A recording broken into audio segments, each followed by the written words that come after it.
বাড়িতে সাধারণ উপকরণ দিয়ে তুলতুলে জুসি গরু ভুনা যেভাবে রান্না করবেন।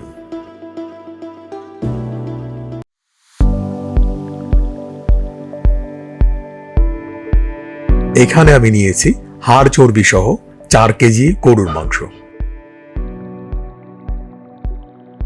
চুলোতে একটা হাঁড়ি বসিয়ে মিডিয়াম আঁচে রাখলাম। দিয়ে দিলাম 1 কাপ মতো সরিষার তেল। তেলটা গরম হলে এতে দিয়ে দিলাম 1 টেবিল চামচ আস্ত জিরা, 1 টেবিল চামচ হলুদ গুঁড়া, 1 টেবিল চামচ মরিচের গুঁড়া, দিয়ে দিলাম 3 টেবিল চামচ পেঁয়াজ রসুন বাটা,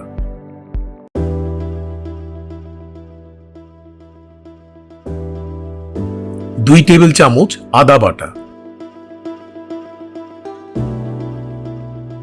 ভালো করে মিশিয়ে মশলাটা কষিয়ে নিচ্ছি।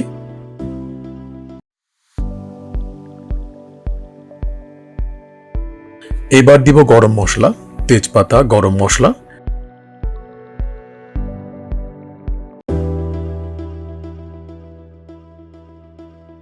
এবং কিছুটা কালো গোলমরিচ। দিয়ে দিচ্ছি 1 টেবিল চামচ বাদাম বাটা, 1 টেবিল চামচ ধনিয়া গুঁড়া, আর দিয়ে দিলাম স্বাদ মতো লবণ। মশলাগুলো মিশিয়ে নিলাম। এবার ধুয়ে রাখা মাংসগুলো দিয়ে দিচ্ছি।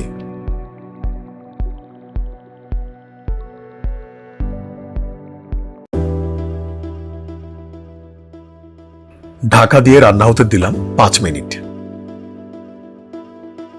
আমি এখানে কোনো পানি অ্যাড করিনি, মাংস থেকে যে পানিটা উঠবে সেটা দিয়ে মাংসটা রান্না হবে।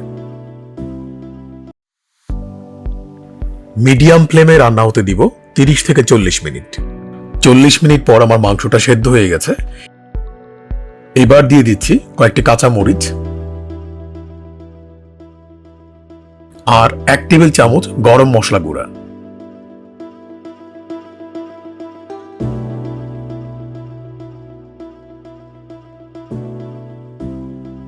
আমার মাংসে একটু পানি বেশি ছিল, তাই ঢাকনা খুলে রান্না হতে দিলাম আরো 10 মিনিট, যাতে পানিটা শুকিয়ে আসে। এবার পরিবেশনের পালা।